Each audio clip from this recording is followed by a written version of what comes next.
Surgery of the Alimentary Tract to the webinar titled How to Prepare for the General Surgery Boards, hosted by the SSAT Resident and Fellow Education Committee. My name is Maria Altieri, and I will be the webinar moderator. I'm an assistant professor at East Carolina University Brody School of Medicine. Before we begin, I would like to share some webinar tips. While you're talking, please mute your microphone. I'm sorry, while you're not talking, please mute your microphone. And when talking, be mindful of the background noise. You can position your camera properly, limit some distraction, avoid multitasking. And for our participants and also our webinar viewers, you can ask questions using the Q&A feature at the bottom of the screen. A little bit about the SSAT. It was founded in the 1960s as the Association for Colon Surgery. However, it grew so much more and now it encompasses all gastrointestinal surgery. The mission of the SSAT is to lead in advancing the science and practice of GI surgery, and the vision is a global community of GI surgeons advancing research, innovation, advocacy to benefit the interdisciplinary patient care. A lot of our viewers currently are not members, so this is a little bit about membership in our categories. It is very reasonably priced, and I highly encourage you to join. Most of you are probably candidate members, and it's only $20. As a member, you get these following membership benefits. You have full access to the Journal of the Gastrointestinal Surgery, deeply discounted early bird registration to DDW, which is Digestive Disease Week, our meeting, access to apply for awards, grants, scholarships, traveling fellowship, and leadership opportunities. Save the date for the next meeting, which is in Washington, DC in 2021. Hopefully by then we can all be in person and see each other.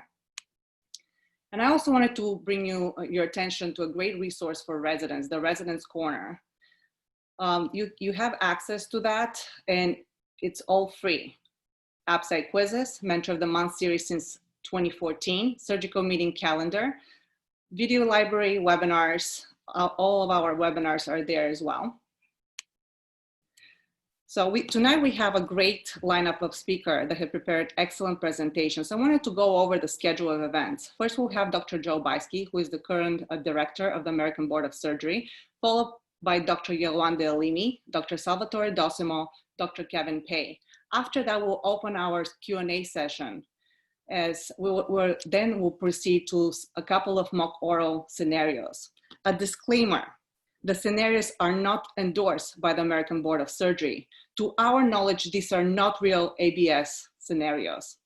So with now, I'll give the floor to Dr. Buyske, who will discuss changes to the certifying and qualifying exams due to the COVID-19 pandemic. Dr. Buyske.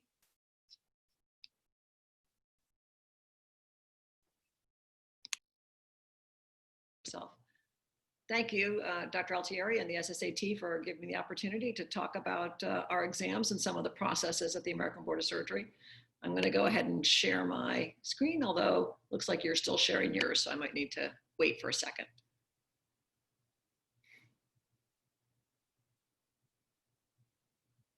I think I might be able to share it now.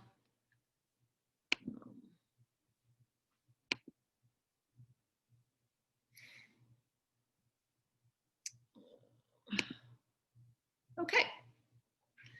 So my assignment was to talk about the changes that we've made related to COVID, to our exam processes.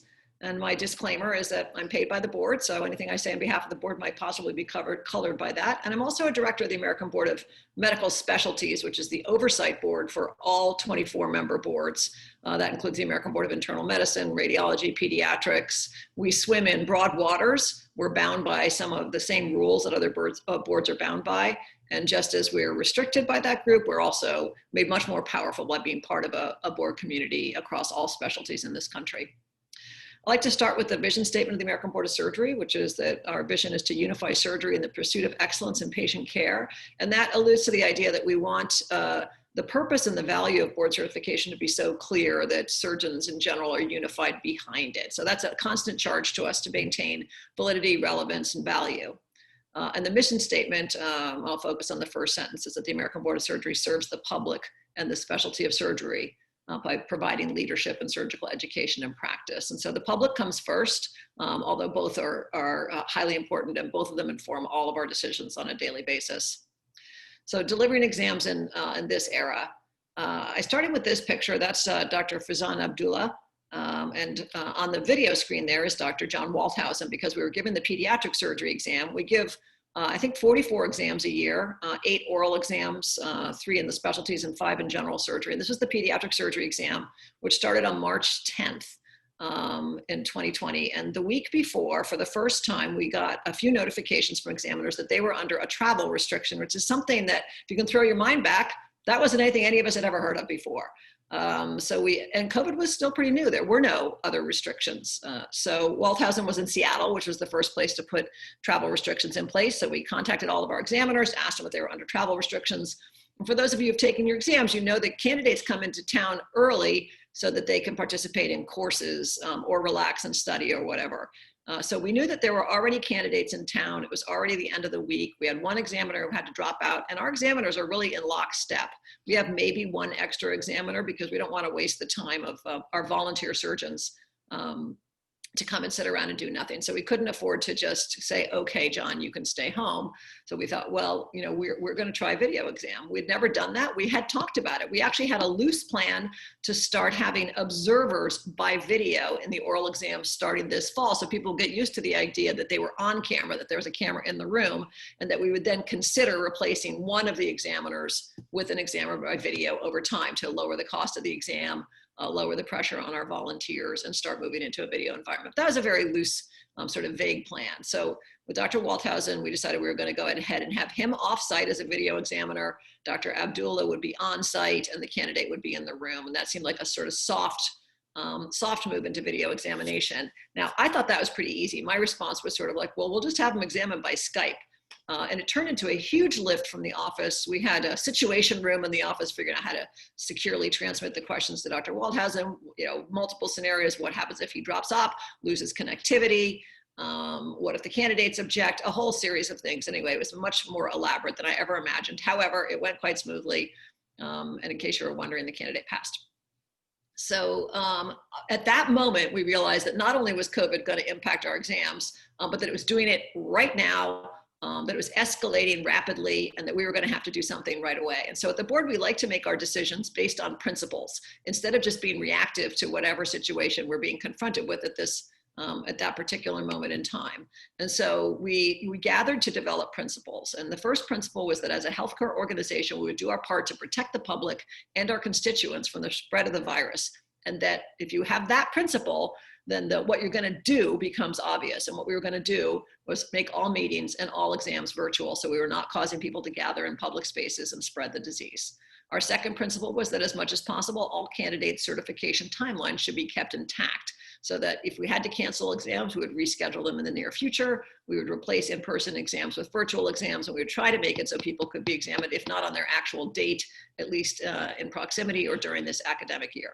And that extended to the qualifying exam in July, because we didn't want to have people going to Pearson centers, which at that time, by the time we were making these decisions in April, Pearson centers were actually closed because they were under 50 different state mandates for social distancing or frank closure. They were putting up plexiglass screens. They were cutting their capacity in half. So they were closed at that second in time. It wasn't clear that they would be open in July.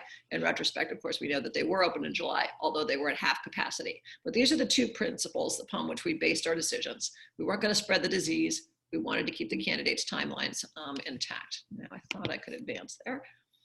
So the certifying exam was the immediate problem. Remember, now this started in March.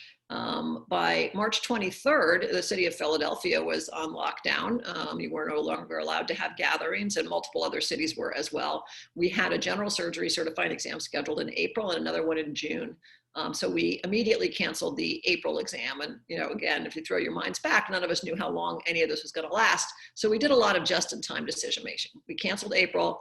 We offered those candidates priority scheduling for the next year. We extended their eligibility by 1 year. And these are all based on principles, right? Principle number one, we're not going to spread the disease. Therefore, we have to cancel the exam. Principle number two, we want to keep candidates' timelines intact. Therefore, we offer them priority scheduling so they wouldn't get edged out by the next year's exam candidates. And we want to keep their ability to be certified intact as well, which is also consistent with principle number 2. We did a pretty aggressive hurry up and developed 2 successful pilots which we used for the general surgery certifying exam. We gave them in May and in June. The first one was tiny, 17 people. We had more surgeons involved, more examiners involved than we did candidates, because we had a backup examiner for every single room, and we had a proctor with every single candidate from the beginning of their exam to the end of the exam. The proctor was there to offload the cognitive load on the examiners so that they could contact our IT staff and say, the sound is muffled, or the vision is blurry, or there's a delay, we've lost Dr. X, so that they would manage all that stuff and the examiners didn't have to do it. So how did we modify the exam for those particular pilots? Well, there were 2 extra people in the room for the candidate, which might be, could be perceived as awkward.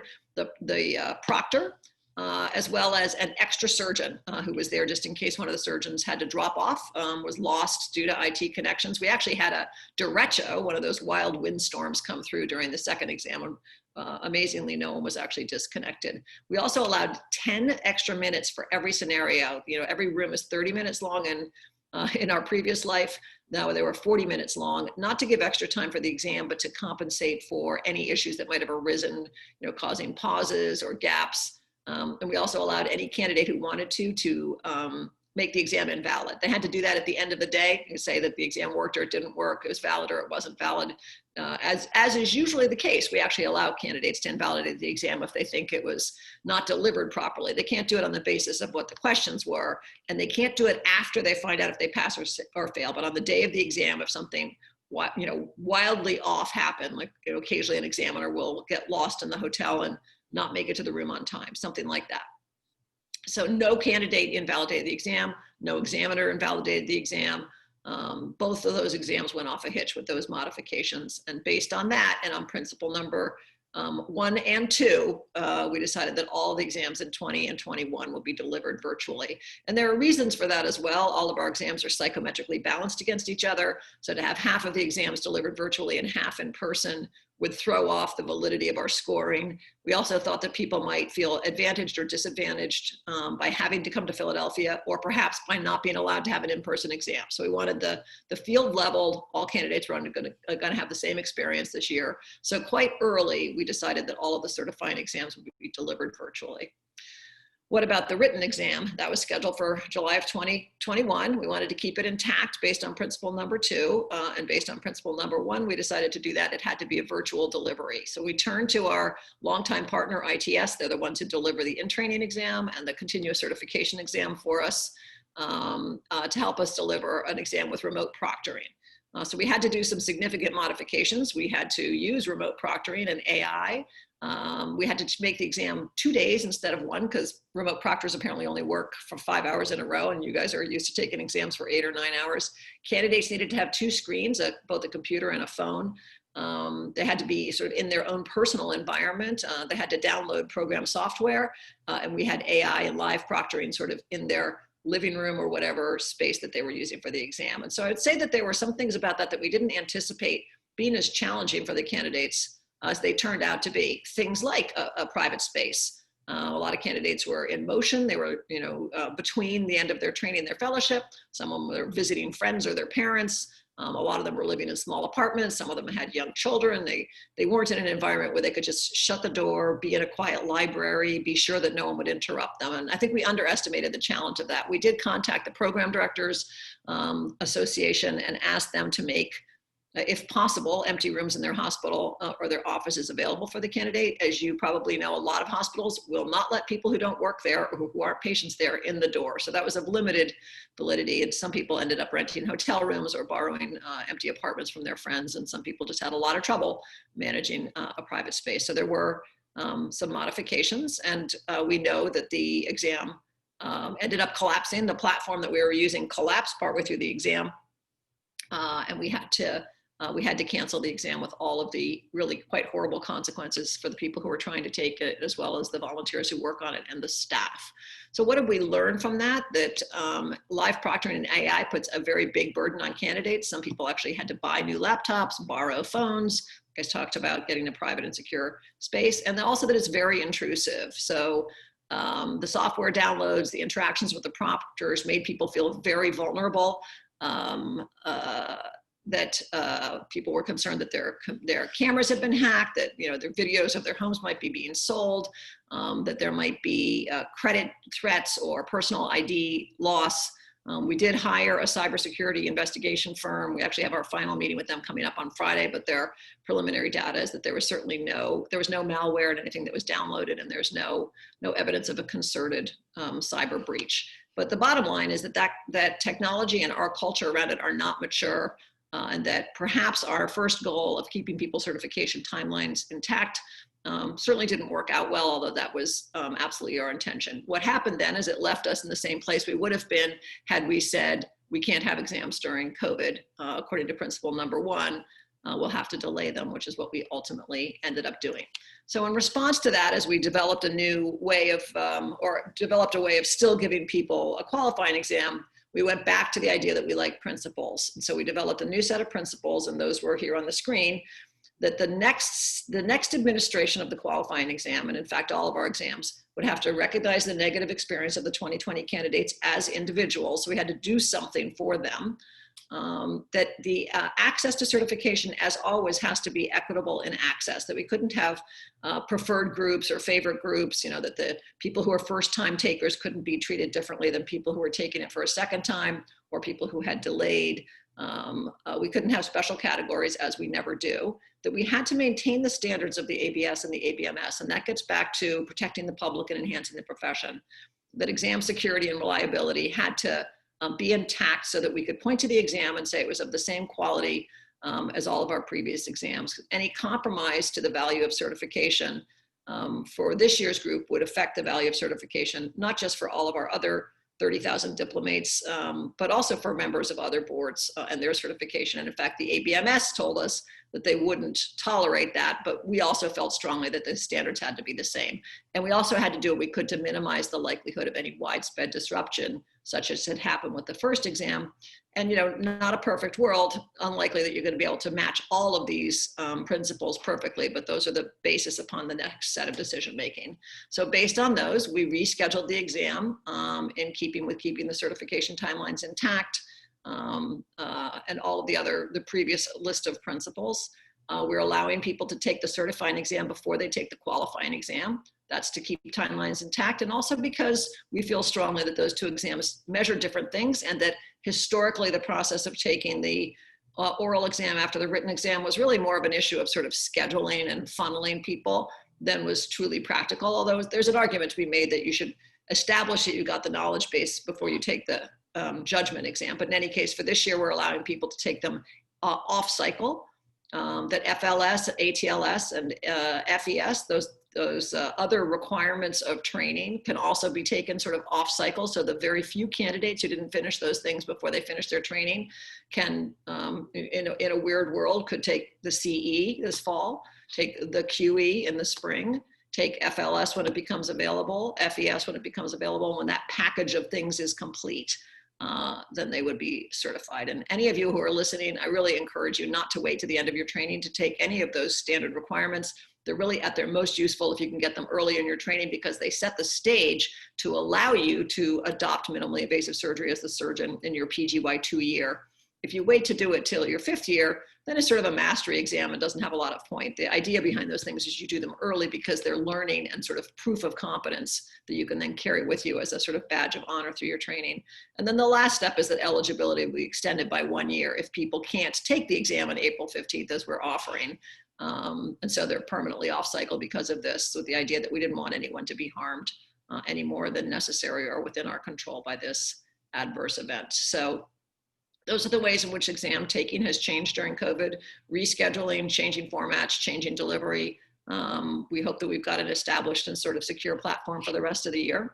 Oh, I guess getting back to principle number 3, recognizing the harm that was done to the candidates. We offered everybody a year of, 2 years actually, of credit, ID monitoring, and dark web monitoring. Dark web monitoring is addressing the video cam concerns. We gave everybody a subscription to SCORE for a year because their residency subscriptions had expired, understanding that people use other tools as well, but SCORE is what's in our control. We offered letters of explanation to employers who might be wondering why they weren't embarked on their certification process. I think 25 people asked for those. We gave people a $400 discount off the next exam. And that was really to recognize some of the expenses that they incurred, babysitters, hotel rooms, sort of partial recognition of that. And we gave them preferred scheduling for the 2021 April exam, meaning that they're the only people who can schedule that exam, and Pearson is holding all the seats in the country for them, so maximize the likelihood that they can be scheduled at a convenient location. All the specialty exams have also been postponed because we were going to use the same platform in September as we had hoped to use in July, and that clearly was going exactly nowhere. So we postponed them as soon as we realized that the platform had collapsed. They're going to be rescheduled in the spring as well. Does any of this matter? Why does this matter? Why can't we just tell everybody that they're certified, or let everybody take a pass, or why do they have to get certified? This is the only tool that's available to patients broadly across the country. Our website has a check a certification feature. 24,000 people check on it a month. And the surgery part of the web page for the ABMS is 64,000 people a month. Everything from consumers report to Angie's List recommends to individuals who feel the need to take control of their healthcare that board certification is the basic. I happened to stumble across this about 6 months ago when I was reading Consumer Report looking for a mattress. It comes up everywhere. It's one of the few tools that's available to the general public. If you need a surgeon, you can ask your friends, they'll ask their friends, and you'll find someone. 99% of the population does not have that option. And so board for certification is their one tool. The public counts on it. They think it's important. They think that someone out there is making sure that surgeons take tests, that they have a basic knowledge, and that someone is us. We also have several studies demonstrating that both continuous certification and initial certification or failure to obtain them are related to loss of state licenses, either for behavior or for technical issues. So those things are important. They remain important. I'm a firm believer in certification. I work a lot in other countries around the world. Those countries who don't have such a process feel the loss. And if you were to get sick in a country like that, you would very likely take the first airplane home or to the nearest country that does have more standardized assessment of the people who might take care of you. And with that, I remind you that we seek volunteers across the panoply of board activities, and we hope that some of you will join us. Thank you. Thank you, Dr. Buyske. This was very invaluable information. Thank you for being here with us tonight. In order to be on time, we'll just proceed with the next talk. Dr. Buyske, feel free to answer any of the open questions, and we'll leave if there's some that are still at the end, we can answer them at the end of all the talks right before the board scenarios. Sure. So with that, I would like to introduce our next speaker. This is Dr. Yewande Alimi. She's currently the MIS Advanced GI Fellow at Stanford University, and she will be discussing how to prepare for the qualifying exam. Dr. Alimi.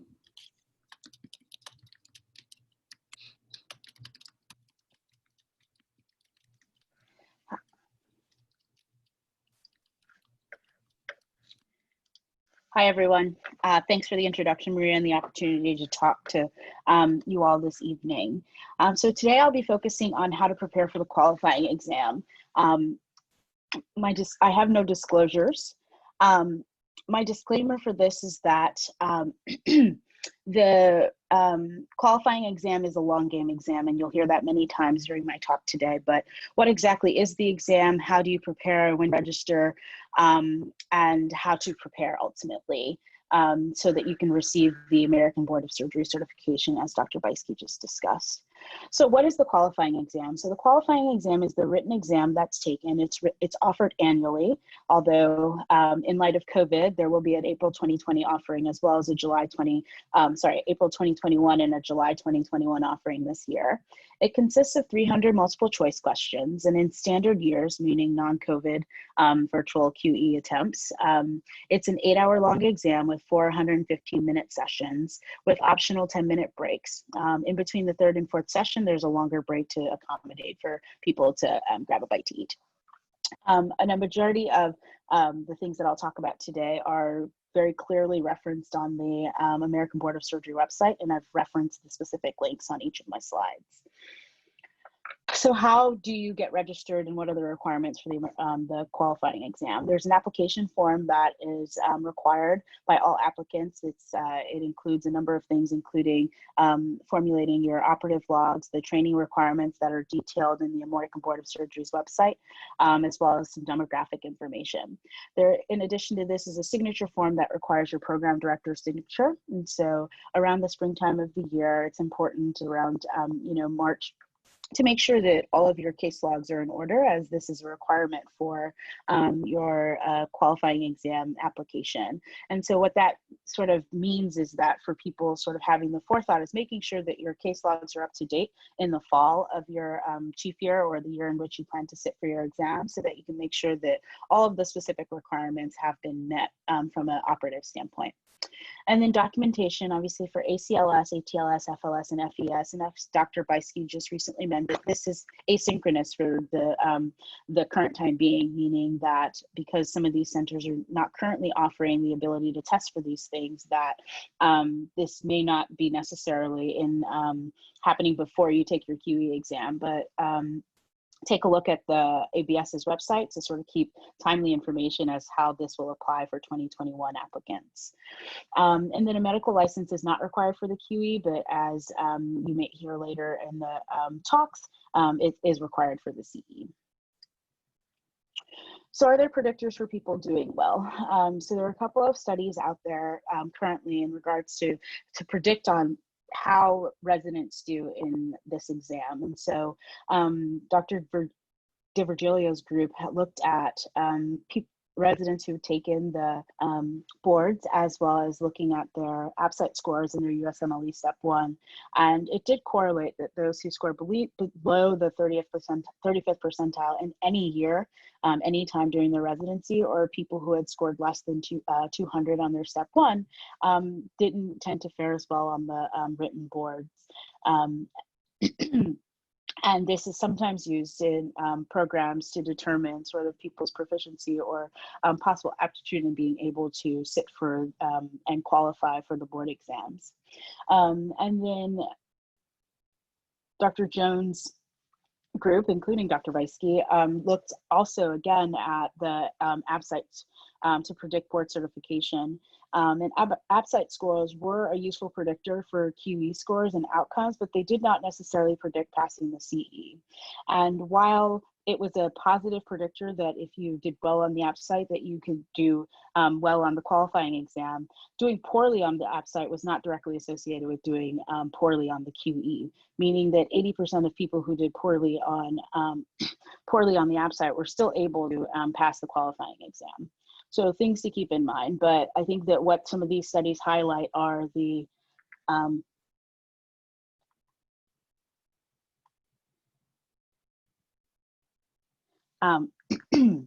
the importance in the long game. So I highlight the long game, meaning that preparation for the board exam isn't something that happens in the week before taking the qualifying exam. It's not happening in the month before the qualifying exam, but it's taking into account the course content of the boards over the duration of your time in residency, utilizing resources, including the content outline, which is clearly published on the American Board of Surgery's website, to include the different categorizations of each of the portions of patient care that will be tested on the exam, as well as the SCORE curriculum, which ties pretty well in line with the ABS's curriculum. And what you can see here, and this is the first page of their content outline, it helps you in your preparation and studying and sort of the things that you should focus on. So, whereas thoracic may only be about 2% of what is required for the board exam, focusing on the abdomen, the alimentary tract, in terms of when you're doing your high yield studying, can help to sort of guide you based on what you might expect on the exam. There are a plethora of resources out there, and as a disclosure, I don't have any ties to any of these, but these are the things that many people have used to prepare for the boards. It includes textbooks, it includes CSAP, it includes different question banks, as well as the OSLER course and SCORE. And I'll go into a little bit about how I and many of my peers and colleagues have prepared, both people who have previously sat for the exam and passed the exam, and those who are currently preparing for the exam. So annually, meaning as soon as you begin as a PGY1, you should create a reading plan, developing one that works for you, choosing a textbook of choice, one that you find easy to read or one that you can create an outline with. Having a core text annually during a year, planning to go through that textbook in your PGY1 to PGY5 years, and keeping notes that will end up serving as a resource for prep as you get closer to the exam. I use Cameron, throughout the year, I would take notes in Cameron, and I created a study guide that was a Word document for me so that I didn't have to go back directly to the text to sort of get the high yield information. And I used that throughout the year to prepare for my AppSite exams. In my PGY to 2 years, I use Greenfield, and then as my PGY 3 to 5 years, I tried to get through Cameron as much as I could every year. And then doing questions. This is going to be something that's going to be iterative, and as many of you, you've taken the MCAT, you've taken the USMLE, doing questions to sort of help simulate the experience that you'll have during actual test day, but to sort of check your knowledge, that the information that you're getting from the textbooks and from clinical practice are then translating into being able to do that similar reasoning and answering a question. In the crunch time that happens before the test, so you've got your test date set, whether or not that's April 2021 or July of 2021, 3 to 6 months prior to the test date, this is the time that you're sort of focusing on those notes that you've taken throughout the years. Whether or not it's the notes that you've taken at the beginning of your chief year or the beginning of your 4th year, or the compilation of all the notes that you've gotten from your PGY 1 to 5 year, taking a look at those notes, sort of rehashing that information. I then think what's really important is to go back to those weak areas on your prior app sites. So, some of those things for me were like the pancreas. It's like, those were the questions that sometimes I didn't do very well in. So I went back and made sure that I highlighted that when I was going through my course studying for the actual boards. So using your app site diagram that shows you the questions in which that you did pretty well on, or you did average on, or you did below average on. So making sure that you hit those during these last 3 to 6 months as you're preparing for your test date. And then questions. There's no way to sort of hammer this more, but you want to simulate as much as possible what it's going to look like for you the day of the actual boards. Going into the boards and never having done a question, I think that you're going to feel pretty uncomfortable. There are lots of different places to get questions. The SCORE questions are pretty well timed to the outline of what the ABS is expecting you to know. So I think that that's a great place to start. CSAT, which is a production of the American College of Surgeons, is also a good place to get sort of, it's formatted in the same way as the ABS's outline in regards to abdomen, hernia, things like that. And they provide additional questions. And so CSAT has different iterations. In text form, you can usually get the iteration before and then the current version. So CSAT is currently on 17. And then there are other commercially available question banks. I've listed TrueLearn, but there are different things like TrueLearn, Pass Machine, lots of different places to get additional questions. And I think that choosing 1 or 2 resources in this realm, going through all of the questions, then going through your incorrect questions, and then trying to go through the test bank as much as possible to make sure that you're not only answering the questions correctly, but once you've answered questions correctly and you're going through them on another iteration, making sure that you're not just answering the question because you already read the question, but you're answering the question because you know the thought process to the question. So I wouldn't let myself get a question right on my second time through if I just answered it based on just knowing the question. But I had to prove to myself that I knew the reasoning in the explanation for that question. And that was the only time that I sort of let myself be like, okay, I've now understood that question. So the summary of my talk is, you've got to play the long game here. Preparation for the boards isn't something that happens the week before or the month before. This is lifelong learning.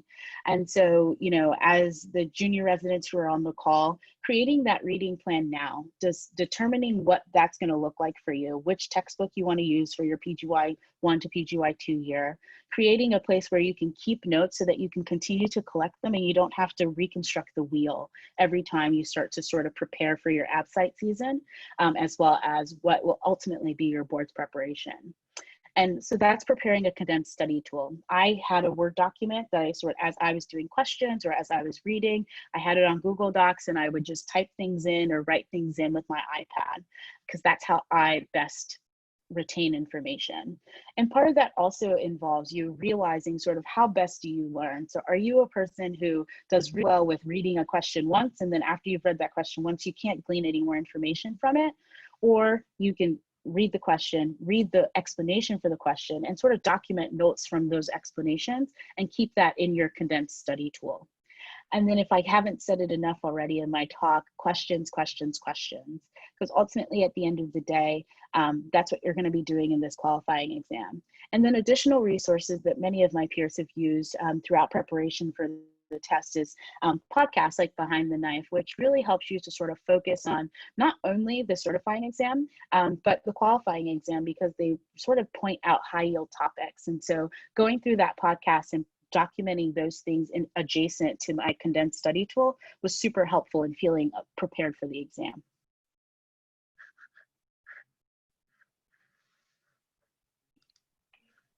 Thank you, Dr. Alimi, for sharing your experience and also your advice. Next, if you have any questions for Dr. Alimi, please address them in the Q&A session and or at the end of the talks. Next, we have Dr. Salvatore Docimo. He's currently an advanced MIS surgeon interested in endoscopy, abdominal wall reconstruction, and bariatrics. He's currently at Stony Brook University Hospital, and he'll be talking about how to prepare for the certifying exam. Dr. Docimo. Thank you, Maria. Much appreciated. Thanks for the intro, and thanks for the SSAT as well for allowing me to speak this evening. So I'm Sal Docimo, assistant professor of surgery again at Stony Brook. I'm here to just have a brief discussion about how do we prepare for the certifying exam. And a couple of disclosures: I'm Boston Scientific consultant, primarily endoscopy procedures and materials, but not really related to this talk. I am a co-editor for Clinical Algorithms in General Surgery, which is a review book. So we get some royalties from that as well. So I just want to let everyone know. Just some background information. So looking at the American Board of Surgery, they really use the certification process that has two main components. One, actually, obviously the qualifying exam, which is a written. Certifying is going to be the oral portion that I'm going to kind of focus on. And then there's another component, which is the maintenance of certification, which will occur after you get your initial certification. In general, and again, I'm going to say in general for a couple of these things here, because we're kind of a new, moving along in an unknown territory for the most part, but I think we're doing a great job. But in the previous past, which I'm hopefully we'll get to in the future, in terms of preparation, you're looking at the spring of your chief year, where all your application process starts. You want to start getting all your case logs ready to go. And then obviously the QE used to be the first primary step that you had to pass before you could take the certifying exam. Obviously that's a little bit different, but in general, the old timeline, which I do think we're going to get back to eventually, in June, you're looking at graduation from your residency. You're going to take the qualifying around July, you're going to get your results back. And by early September, you're going to start looking at deadlines for preparing to take the certifying exam. And for the most part, you get one chance per academic year with approximately 3 chances over about a 3-year period. But again, this was all pre-COVID-19. So whatever I say here, please, obviously just be mindful to always check the updated sites. And at the end of this, at the end of my talk, I'm going to give you a slide that has all of the links to probably the best websites out there to keep you updated on this information. Okay. So don't, this is not end all be all at the moment in terms of the timeline, but it's something to keep in the back of your mind later on for those people who are just starting out residency. So again, this is some of the updates, which we kind of briefly talked about, but for the most part, candidates who wish to take the general surgery certifying exam can do so before taking the qualifying. And again, this is a little bit changed, a bit different from what was done previously.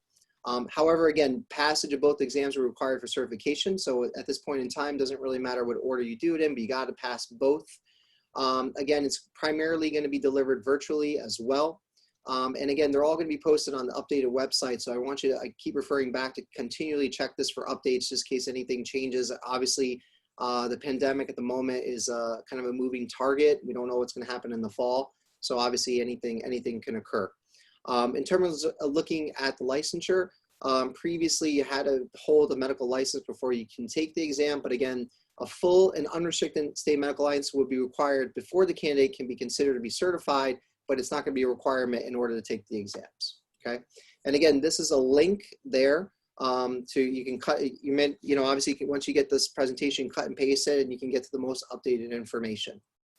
Now, kind of looking back to the exam, certifying exam, it's an oral exam. Everyone's going to tell you it's something people who've been through in the past will tell you it's something they've never experienced before. No matter how much you prepare, it's always a little bit different. But again, you can prepare for this and you can do well on it. It consists of 30-minute sessions conducted by a team of 2 examiners. And again, it's going to evaluate a candidate's clinical skills in organizing the diagnostic evaluation of common surgical problems and also determining the appropriate therapy. So it kind of gives you have to keep in mind, you want to be prepared for both parts. You want to be prepared to appropriately diagnose the problem, but then also treat it in a safe manner. And again, I put this next in red. It was the final step to certifying, but again, at this moment in time, you can kind of take one before the other. And then for the most part, also, they want to look at how you design and assess the candidate's surgical judgment, clinical reasoning skills, and problem-solving ability. So always keep this in the back of your mind that what the examiners are presenting you is just a problem. And your job is to figure out, and it's what you do instinctively throughout the day while you're taking care of patients. All you're doing during this exam is saying it out loud and explaining them your thought process. How do you get the diagnosis? What's your plan going to be, and why? So that's something you want to keep in mind. Now, a couple other things, and again, these quotes I'm taking are really stripped off the ABS website. So this is nothing. It's no real secret I'm giving you here. This is all kind of public information. But the content of the CE is generally, though not exclusively, aligned with SCORE curriculum outlined for the general surgery exam. So again, the majority exam focuses on what's considered the core outline. Some of the other topics, some of the more advanced ones, again, like complications and a little bit less common procedures, they're obviously all fair game. But what exactly are the core procedures? So I have these definitions up here. I won't read them word for word, but just in terms of the core procedures, again, these are the most commonly diseases and procedures that you're going to experience day to day in general surgery, that you kind of need to know the basic, how to diagnose them, how to treat them, and why, and what are some of the common complications. And then looking at the more advanced disease, these are not consistently part of the general surgery practice. So what does that mean? And again, the link that I have here goes directly to the SCORE curriculum, so you can download this presentation, cut and paste it into your web browser, and go straight to this PDF file, okay? But this is an example. This is one of the examples I stripped directly off of the SCORE curriculum, that booklet that I was talking about. But you can see, all right, so what does core mean? So just to get an idea what they're dealing with. When talking about liver processes, you're looking at hepatic abscesses, hepatic neoplasms, primary hepatic neoplasms, benign, malignant. And then when you get to the more advanced stuff, again, you're talking about cirrhosis, portal hypertension, things that you don't see as commonly, okay? So this is just an example of how to define core versus advanced. So as you're going through this curriculum, always obviously keep in mind in terms of what is fair game for the certifying exam. Focus the majority of your energy, obviously, on knowing as much as you can, but the majority of the exam will be on these core principles. And again, these are just basic things that you're going to need in your day-to-day practice as a surgeon to take care of patients. So what about details of operative procedures? People always say, well, do I need to know very minor details, technical details? And the answer is, yeah, you should, right? And if you can imagine yourself being, once you finish your residency and you are in the operating room by yourself and you don't have an attending in there anymore, you're going to have to know the steps in terms of what you need to do. You're going to have to, if you have a resident with you and you're the attending, you're going to want to tell them how to do the procedure. And you also need to know what you want to ask for in the OR. So these are just some, that's kind of how you want to think about to what depth and detail do you want to know how to perform these procedures. For the most part, there's something that obviously always been floated around to call this 40-second rule, meaning that you should be able to describe the majority of these cases within 45 to 1 minute of time. And if you can't, you may want to go back and review some of those details. And, again, fair game or some of the non-core cases, obviously, but I think the majority of your efforts should obviously be focused on and overly concerned about some of the core procedures, okay? Now, for the most part, individuals will be granted a maximum of 3 attempts within a 3-year period to pass the certifying exam. And again, 1 opportunity per academic year. Now, one thing to note is if you choose as a candidate not to take the exam in a year, this still considered a lost opportunity in that 3rd year time limit. So, I think for the most part, the best thing I can tell you is always prepare as much as possible, do your best. And if and the reason why is if for whatever reason, and we'll talk about this a little bit later in the evening, but for a reason you don't pass, you don't want to lose that opportunity. You want to kind of get that experience at least to move on and do better the next time. How do you prepare? So great quote. By failing to prepare, you are preparing to fail. And again, this is the most important thing that anybody could tell you. There's no magic to this. It's all about preparation. And by we mean preparation is preparation, repetition, just getting used to the questions and how to deal with all the information in your mind. And again, how do you prepare in terms of sources? There is a multitude of sources out there. And for the most part, I said review your source. And I put that in red, meaning that don't go on what other people did for the most part. You need to find a source that you're very comfortable with. And again, this is a lifelong learning process. You're not going to know everything, at the end of your residency, there's so much more to continue to learn. It's not, it never ends. So you want to find a textbook from day one when you start your residency that you feel very comfortable with. And as you go on, you want to use that as your guide and as your source.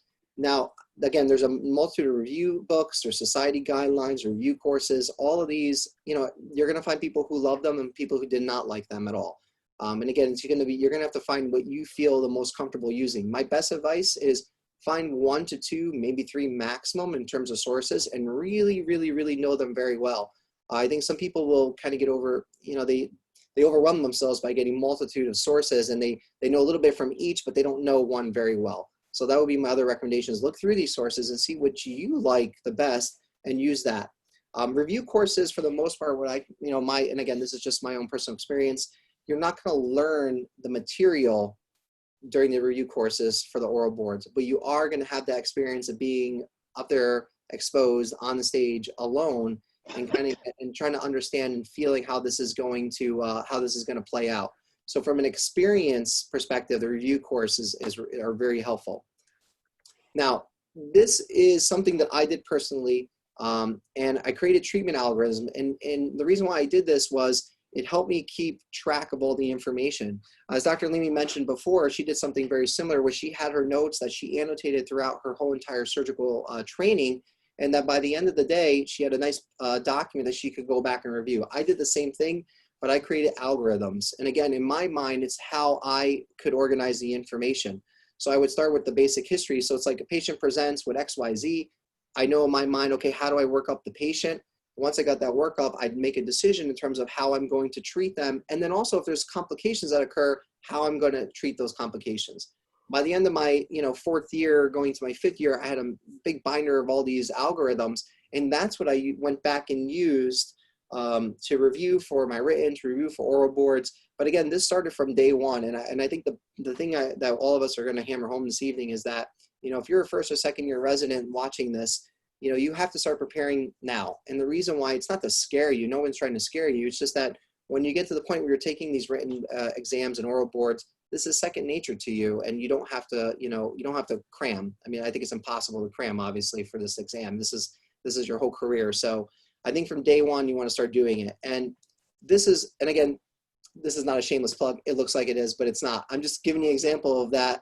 This is a book that myself and Dr. Paul, I edited, and these are all based upon all our stuff like notes. I had a book about this size of all of the notes that we used that I made during this exam. And again, people contributed to this, but at the end of the day, all the notes on my personal binder was the size of this textbook. So it kind of gives you an idea of what you're going to have by the end of your training, okay? So how to prepare, again, practice, practice, and practice again. And start early. Some people say start, 6 months before, 3. I don't think there's no magic number to it. It's whatever you need and whatever you're going to feel comfortable with. I think starting at your end of your 4th year is probably a really good time because you're really going to start to get the hang. It takes 2-3 months just to get the hang of how to deal with the oral exam. And then by the time, your last, 6 months or so, 9 months leading up to exam, you really want to start focusing on making sure you know the details and how to deal with it. Practice with residents, practice with faculty, with classmates. Anyone who's taken the oral exam previously is a tremendous source. And that's most likely going to be someone along the lines of being a fellow, a faculty member. Certainly, I think what's also most important is go to your program directors and see if you don't have one already. Most places do, but if you don't have one, see if you can set up mock oral exams and start them early. Start them, do it for a whole entire year. And again, it's just, you want to do a little bit of preparation at a time, so you're not, by the time the exam shows, you're not going to be cramming. But I think that's an important thing. And what you're going to start to focus on is, again, creating this pathway in your mind in terms of when you get a patient, you're going to start creating, okay, I have this patient, how do I diagnose them? Okay, now how do I treat them? And if I have a complication, what am I going to do with it? So right away, you're going to start kind of organize this in your head the more and more you practice. Now, a few months before the exam, I think you should practice daily. I didn't have the luxury of having someone who took the oral exams to practice daily with, but I had 1 or 2 co-residents who we did it every day. And we practiced as much as possible. So even though you didn't, you may be practicing with someone daily who didn't take the exam, you kind of get a gist and a feel of how to conduct this. And you're also perfecting the knowledge in your head. You want to have it on the tip of your brain. So when they ask you this, you're like, all right, I know exactly what I'm going to do with this patient. And I think always in the back of your mind is always remember that this is a surgical oral exam. So more than likely than not, you're going to end up performing some type of procedure, but you also want to be safe. And I think that's key. You want to make sure that you diagnose people appropriately, you treat them appropriately, and at the end of the day, you want to be safe. I think when you get up and leave the exam room, the examiners want to feel like you are going to be a safe asset to society and obviously not go out and hurt anybody. I think that's probably the most important thing to keep in the back of your mind. Again, focus on the general case outline. Presentation, you want to try to diagnose them as quickly as possible. You want to get a workup, a management. As I mentioned before, this is a surgery exam. Prepare for complications. So in your mind, know that complications could occur during the exam, and you most likely will have some.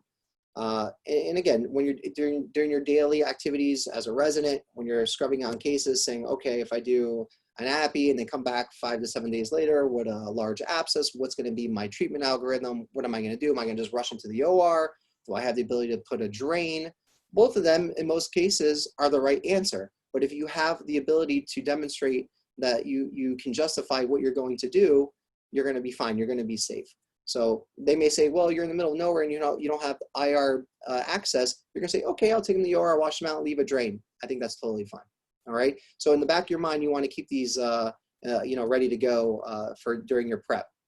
And then again, the oral exam tests your problem solving and your safe management of surgical issues, whether it be intra-op or post-op or complications. Be confident in your answer, be confident in your surgical training. And, you spend 5 years becoming the best at what you want to do. So be confident in that and kind of carry that with you. I think it'll help a lot. And I always tell some of the other residents who are preparing for this, just think about, when you step into the exam room or you're with an examiner and they give you a scenario, just kind of picture that patient in your mind. Just pretend that you're at the bedside and just put yourself that you're in the bedside or the clinic with this patient, and you're going to decide how to diagnose them and how to treat them, and just act like you're talking to the patient. I think that helps a lot. And always try to state what you're going to do, or what you would do, how you would do it, and why you're doing it. Because what that shows is that it shows that you have logical reasoning in terms of how to make in terms of your decision patterns. And I think that shows the examiner that you are well versed in the different types of diagnostic properties, and that that there's different surgical options, but you're going to choose what's the best one for this patient at this time. Don't fall into the trap of telling or giving answers based upon what you think the examiners want to hear. Stick to what you think is appropriate and safe for that patient. And I think that'll go a long way as well. If you have a bad case, let it go. Don't keep thinking about this. Don't let it fester, because it's just it's gonna translate into a poor performance the rest of the day. So, you know, once you finish with that case, put it out of your mind and move on to the next one. That is extremely important. You, again, you don't want to keep carrying this throughout. It's gonna show. Okay.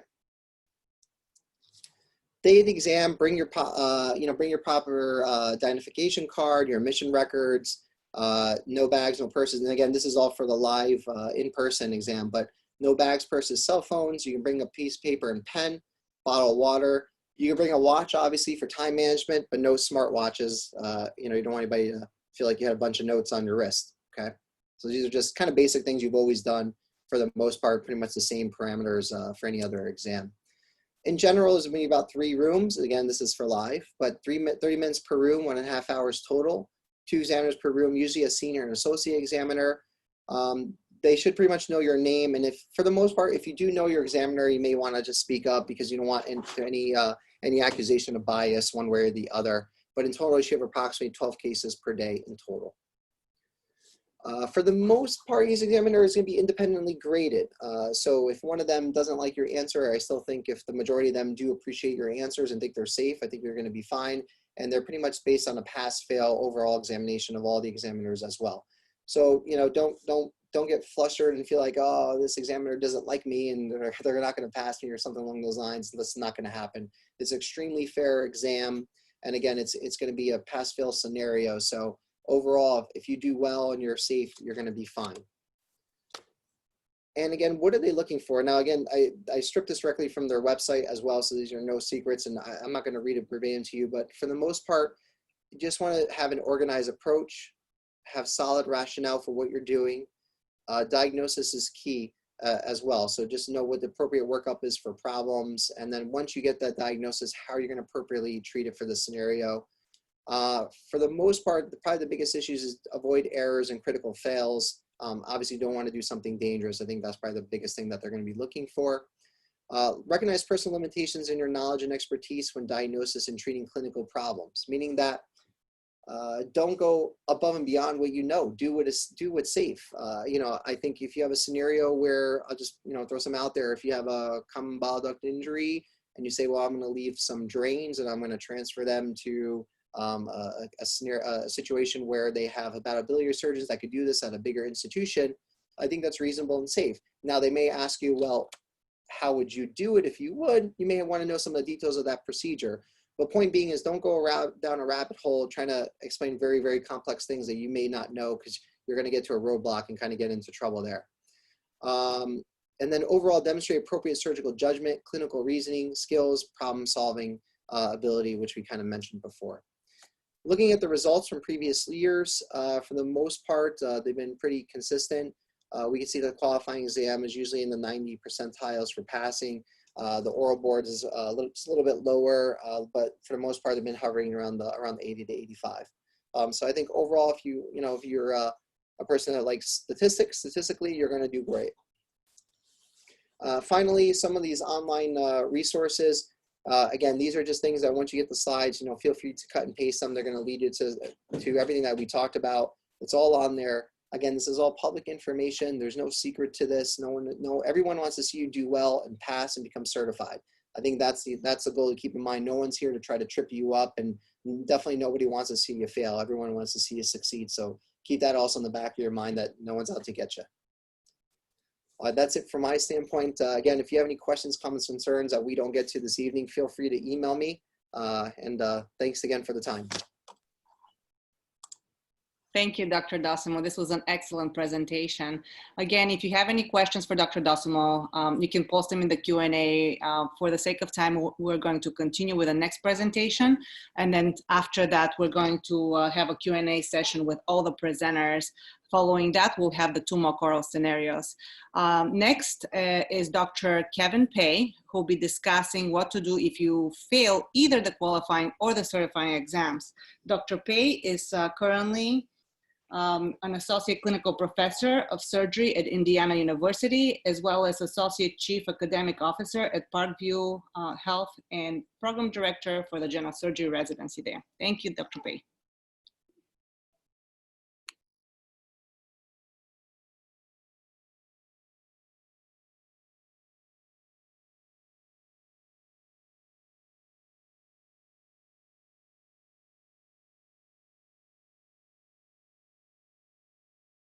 Dr. Pei, I think you're muted.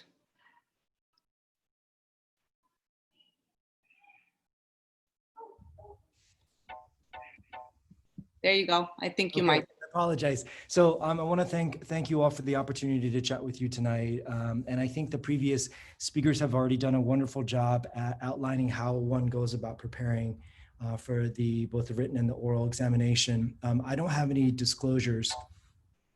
I think part of the reason that that it's so hard, because there are going to be a few of us who either don't pass the qualifying or the certifying exam, but you all and we as a community of surgeons have been such high performing individuals that it hits us particularly hard, because I think most of us haven't failed at many things in life to get to where we are. But I think it's really, really important to remember that this is a blip. It's a tiny blip in a very long career. And so while it's easier for us to say it'll be okay, things are going to be better, things truly will be better. And that's really, really important to keep in mind. If you find yourself in a situation where you didn't either pass the qualifying or the certifying examination. I think there are some really important don'ts. And I have interacted with so many residents through the years now, and I've participated in Dr. Pamela Rowland's certifying examination course, which I'll get to in a little bit later, to know that these things happen. And oftentimes people will question their intelligence, which you shouldn't.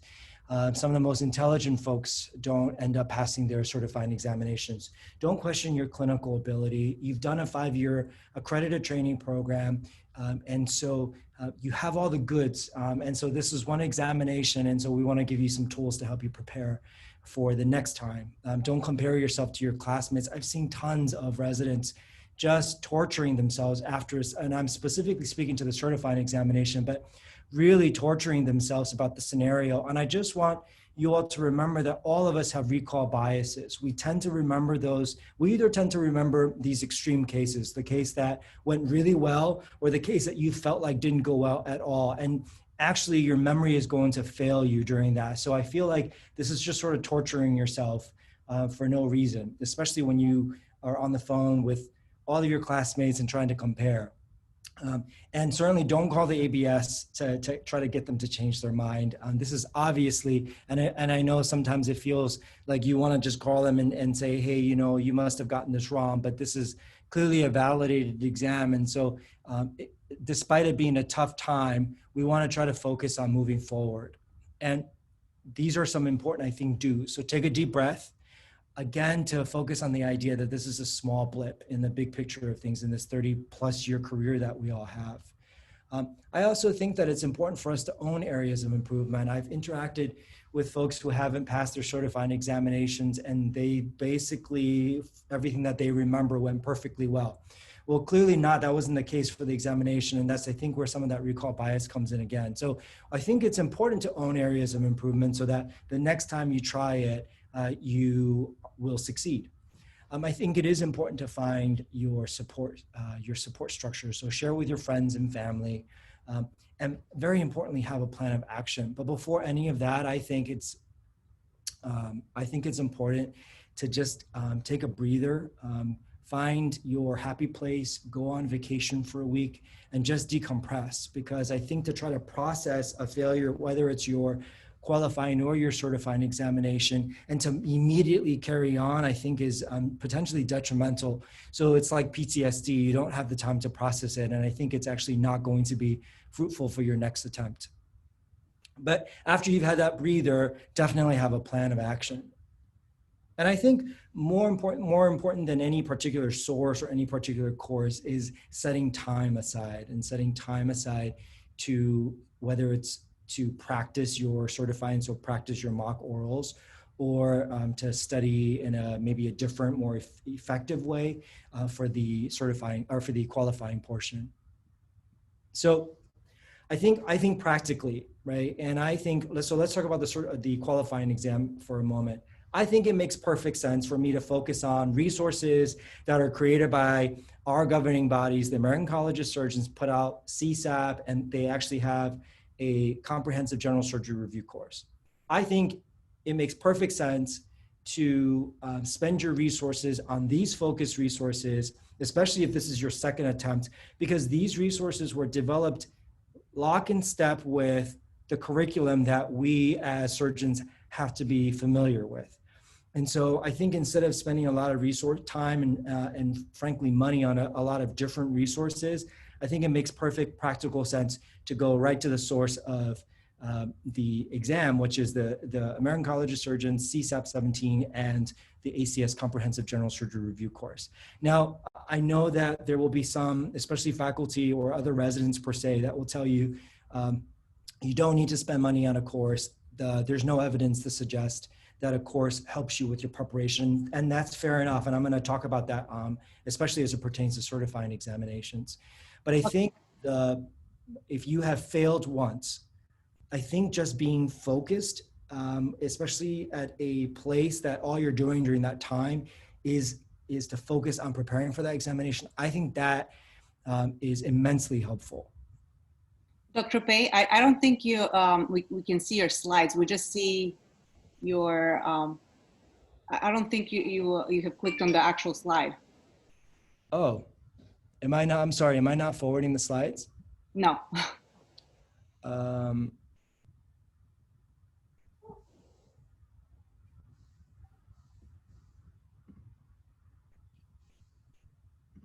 I could see the presentation. I just couldn't see the. It was just not slideshow on a slideshow mode. Oh, I'm sorry. Hang on one second. That's okay.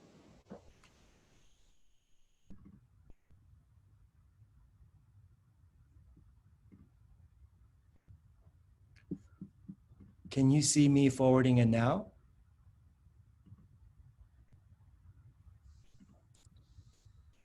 We can do this. Can you do slideshow mode or? Yeah, I was on, sorry about this. I was on slideshow mode. Okay. Let me try it again. Can you see the slides? No, can you do play from the current slide? Maybe that's. Yes, we can. It's fine. Yes, now it's from the beginning. Okay. If you want to click now to wherever the slide is, I think it was slide 7 that you were on. Okay, I apologize. Okay. Thank you so much. Can you see it moving now? Yes. Okay.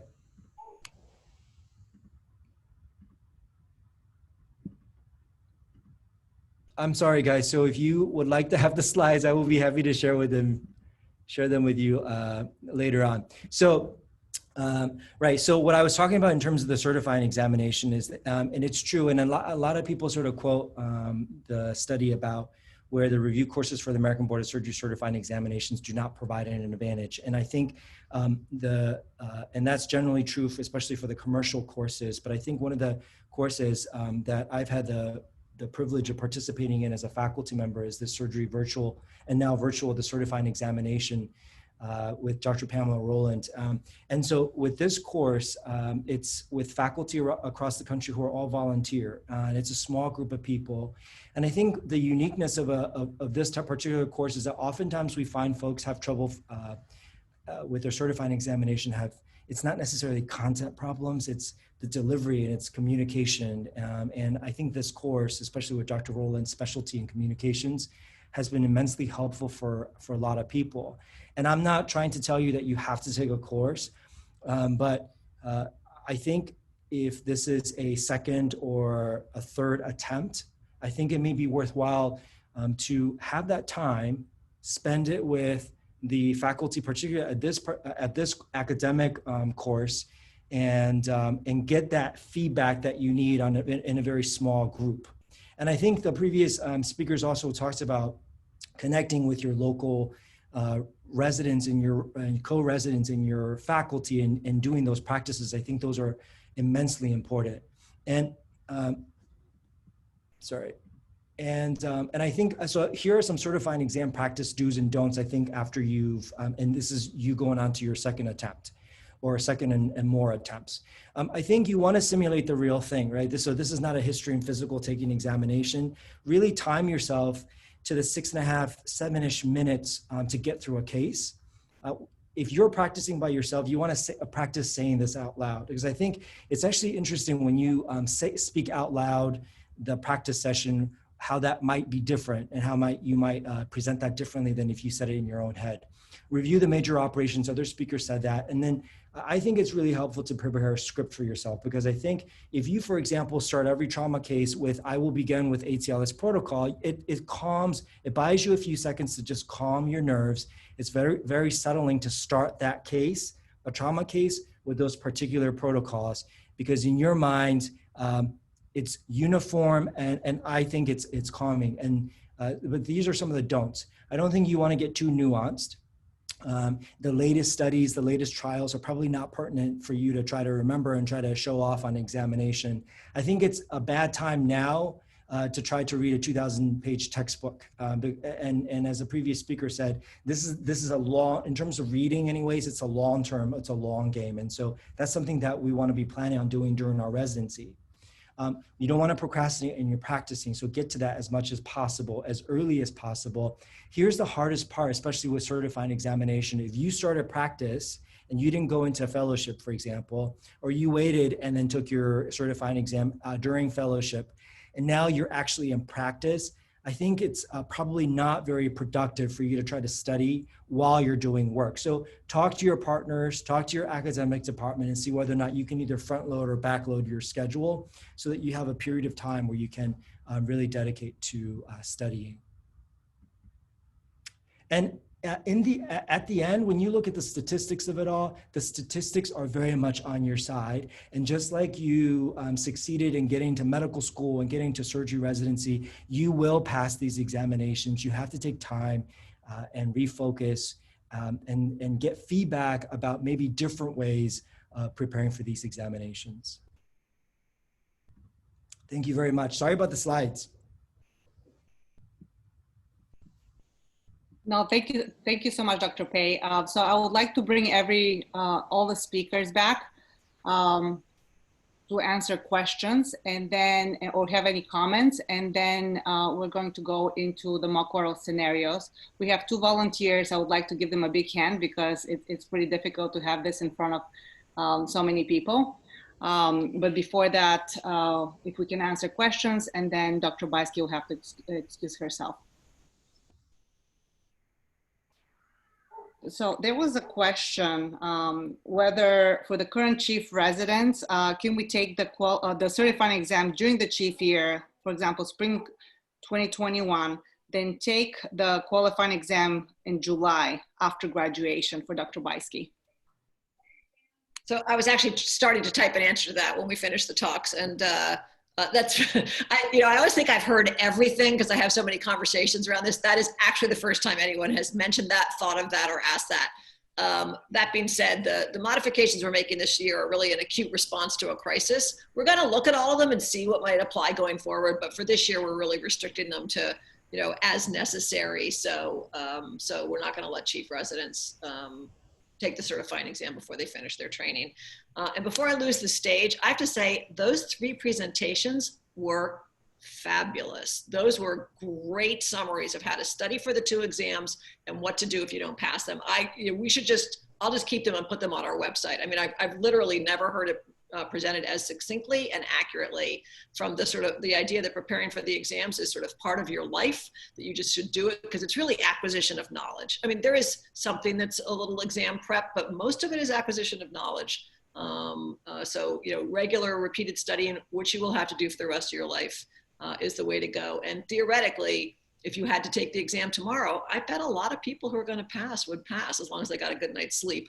But it's the body of knowledge that you accumulated during your residency. The study is part of what makes you a better surgeon. Yes, there's some exam prep, as there always is, but most of it is regular life. The certifying exam is a discussion with your colleagues about a patient who's got a problem, just as Dr. Docimo presented it. And keep that in mind. Practicing thinking out loud is a good idea. And some of the people who will give you the exam failed the exam the first time. I can't tell you who they were, but lots of smart people. It's a moment in your life. It does not reflect your competence as a surgeon, your value as a human being. Sometimes it just don't go your way, just like it doesn't go your way sometimes when you're taking care of patients and you do everything right. So I think all those presentations were smack on. I am really impressed. I was very curious about what all you were going to say, especially with me sitting here. But those were great. So thank you. Thank you. Thank you, Dr. Buyske. I have to echo that. I mean, wonderful presentations. We have been doing this for 3 years now, and it's every time, every presentation tops the last year. So great job. I just wanted to ask you, and this is specifically for Dr. Alimi, but also for other people as well. What are your thoughts on going through a course for the qualifying exam? Yeah, that's a great question. You know, I think that as I highlighted, it really is about the long game. I think that I will put out there that for me, I had a compilation of things that I was like, this is what I've read throughout the last few years. It's got all of my notes and it was there for me.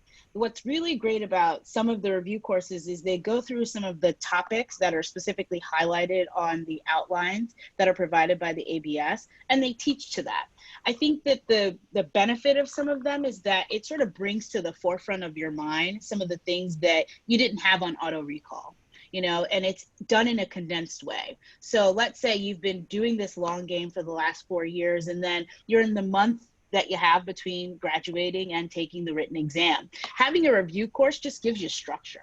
You know, for me, like I needed structure. I needed like, okay, so today I'm going to study this. Like I had my notebook of things and I had that so that at the end of each day, I sort of read the thing that was associated with what I was learning that day. But I did actually do a review course mostly just so that I had a plan for each day. Just like many people may have done a review course maybe for USMLE or created a study plan. If you can create a study plan and you can stick to it, I think that you don't need one. But if you can't create a study plan or you didn't sort of have it in your mind to do it and there's a product out there that might be able to do it, I don't think it hurts you. But I think that as what, you know, the data has said, it's like review courses don't make or break you. It's really the long game. And then I think personally, it helps to provide some structure into what that 28 days or that 3 months is going to look like. So let's say you get a review course and you buy it 3 months before the boards and you just have a structure for what you're going to be studying in that lead up to the exam. It provides, I think what it provides the most is structure. It's not going to, I don't think it will ultimately change the information that you already knew. But I think that what is really required is to be introspective into yourself and be like, hey, how do I learn best? Like I was a person for the MCAT, I needed to take a Kaplan course because I needed structure. I needed someone to be like, hey, today we're learning about the Krebs cycle or whatever you learned for the MCAT. I can't even remember at this point. And I learned that like during that day, I highlighted that, I focused on that topic. And so having a review course, whether or not it's OSLR or Pass Machine or whatever it is, like provided that structure that then I could be like, okay, my Monday is this, my Tuesday is this, my Wednesday is that. And that's just how I learn. But some people don't learn that way. And so, you know, you have to make the decision, like, is it worth paying however X many dollars for this 3 month or 2 month or, you know, period of time before tests?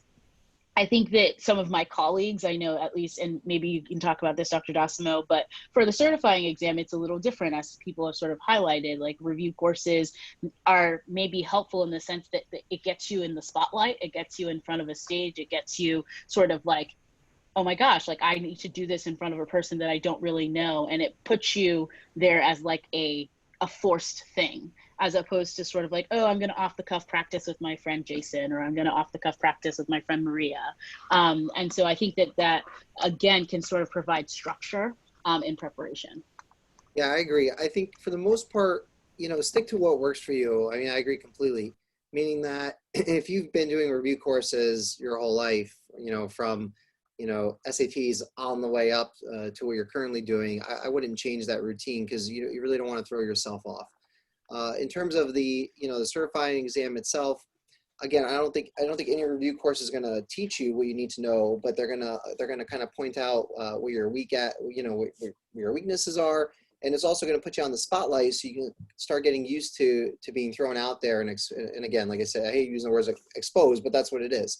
You know, it's different doing, you know, sitting at home with your friend doing oral board prep, or even for colleagues that you know, or, you know, faculty members that you work with.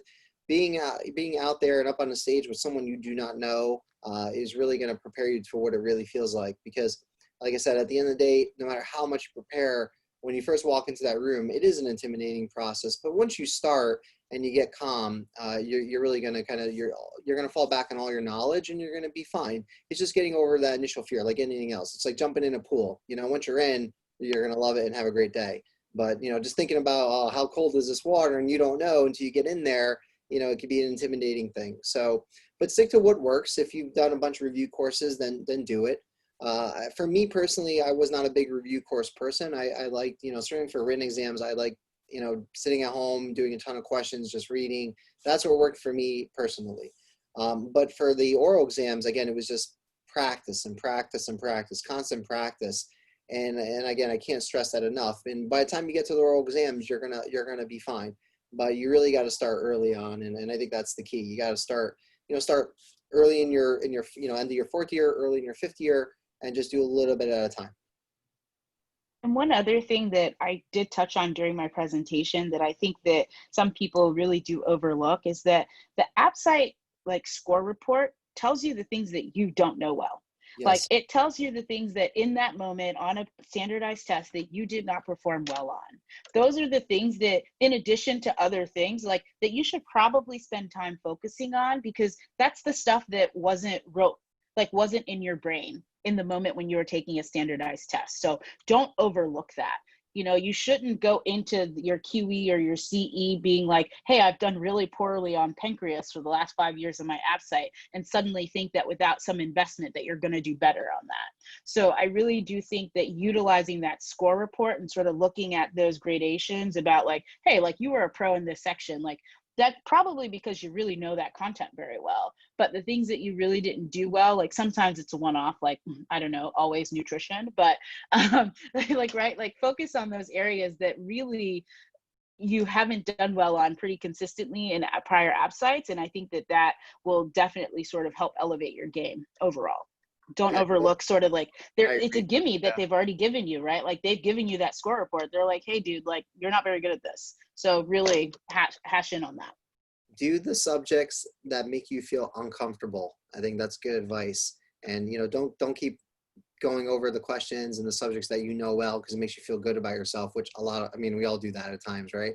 But really, like you said, look at what you're weak at and focus on that, because the stuff that you know, you're going to know.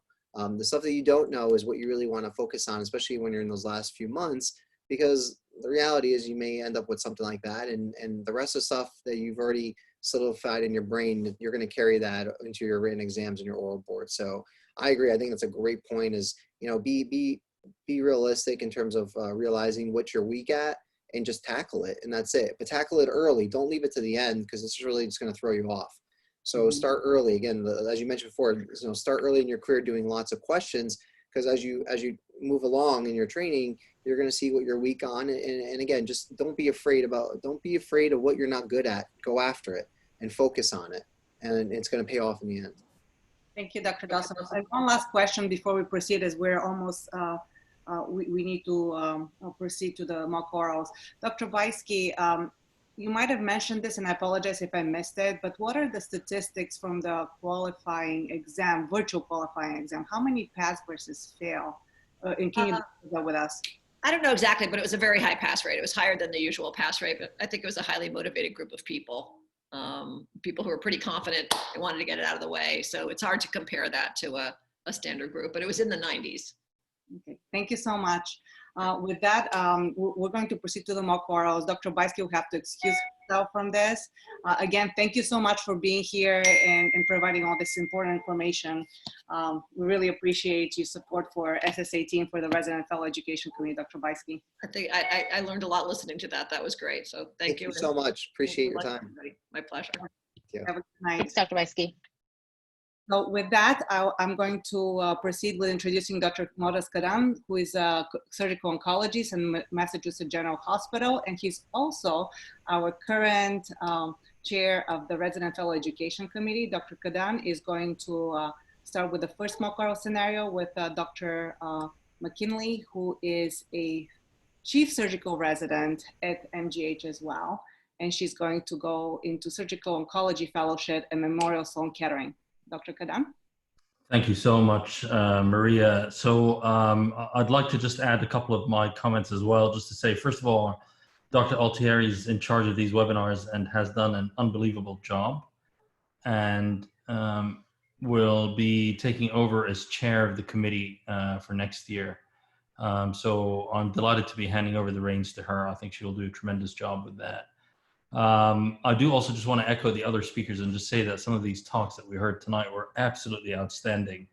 I can't get the song Let It Go out of my head right now, but eventually when I do let it go, we can definitely look back at these talks. They're absolutely fantastic. The slides were excellent, and the advice was great. So I'm going to try and build on that a little bit by doing this in a practical sense, a little bit like one of these review courses. Let me just confirm. Maria, I see your screen is frozen, but everything's functioning okay? Everyone can hear me? Yes, Motaz, we can hear. Yes. Dr. Okay, perfect. All right. So Sophia and I work together at the Mass General Hospital. Sophia is obviously one of our excellent chief residents. And we're going to do a surgical oncology case, something that you would expect to get in the boards potentially. And then we can just do a little sort of kind of going through the case and just kind of, you know, critique a little bit sort of, not Sophia, but in general, how to answer these questions.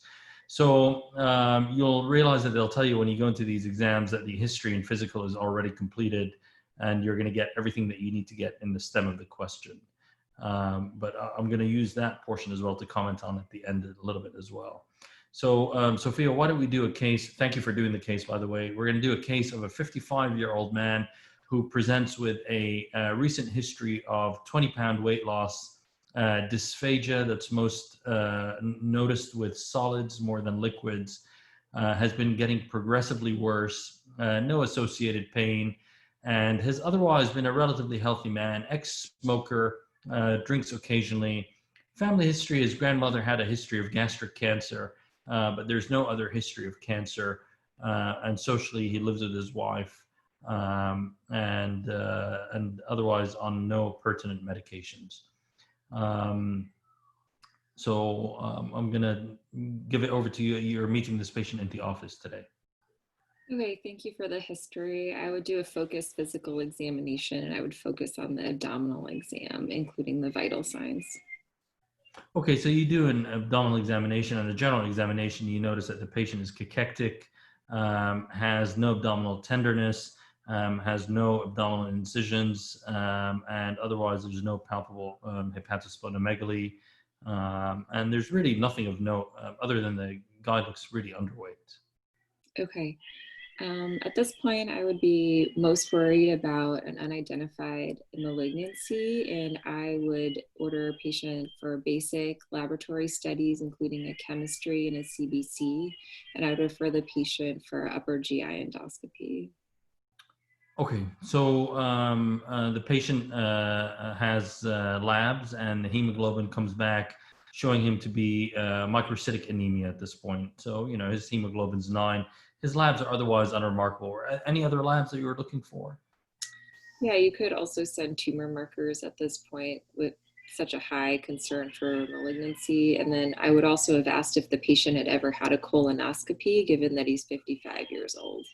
Okay, so he had a colonoscopy last year and everything was fine. Any specific tumor markers? In general, for GI malignancy, I would send a CEA, a CA19-9, and a CA125. Okay, so you send these off at this point and they're going to take some time to cook. They're going to be a couple of days. Okay.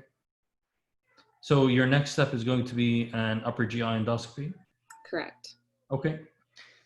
So you refer the patient to the endoscopist who happens to be out of town at this point. Can you talk me through an endoscopy and how you'd perform this? Sure. In that case, I would do the upper GI endoscopy myself. I would bring the patient to the operating room. After induction and intubation, I would have the patient in supine position. My anesthesia colleague would give me jaw thrust. I would scissor the mouth open, intubate the esophagus, go down, insufflate the stomach, and examine for any ulcers or masses. And it would be an EGD, so I would also traverse the pylorus and look at the first portion of the duodenum as well. Okay, so you do that, and as you retroflex, you then notice that there's a large fungating 5 centimeter mass in the proximal stomach, approximately 3 centimeters away from the gastroesophageal junction. It looks like it's just generally a little oozy looking, but it's not bleeding profusely or anything like that. Anything you'd like to do to that mass at this point? Yeah, I would biopsy it. I would use jumbo forceps. My concern would be to make sure that I don't just get a superficial biopsy, but also make sure that I get a little deeper. So I would choose the jumbo forceps and biopsy in multiple locations. And if there were any clear border or ring, I would biopsy those areas as well. Okay, so all your biopsies actually come back confirming moderately differentiated adenocarcinoma. Appears to be of gastric origin. Okay, at this point, I would refer the patient to a multidisciplinary clinic, and I would also order some staging scans. I would get a CT chest, abdomen, pelvis, and a PET scan to look for distant metastases. Okay, just tell me how you would order the CAT scan. So I would order a PET CT at my institution, and it would have oral and IV contrast as well. Okay, so with IV contrast. Okay, so you order the CAT scan, and it basically shows the mass is clearly visible on the CT scan. There appears to be some associated bulky lymphadenopathy within what we would consider regional lymph nodes around the stomach. The PET scan confirms the same thing. There's nothing additional in terms of yield from the PET scan. What would you do next? I would do a staging laparoscopy to look for any occult metastases that could not be identified by the imaging studies. And I think this would, depending on the finding of the staging laparoscopy, this patient would undergo neoadjuvant chemotherapy. Okay, is there anything specific you would do at the time of diagnostic laparoscopy? You would also send peritoneal fluid washings for cytology as well. All right, peritoneal washings are negative, no evidence of liver metastases, anterior abdominal walls negative for any peritoneal disease. Anything else you would do at this point? No, well, I guess depending on the patient's nutritional status, it sounds like he's extremely malnourished. You could also consider placing a feeding jejunostomy tube to help with his nutritional support. Okay, so you'd like to place a feeding J tube?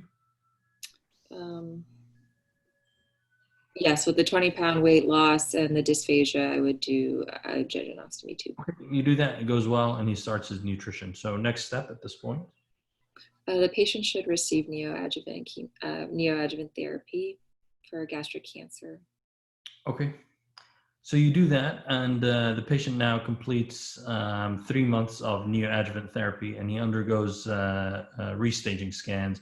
Looks like there's some moderate shrinkage in the size of the tumor, and there's shrinkage in the regional lymphadenopathy, still no evidence of metastases.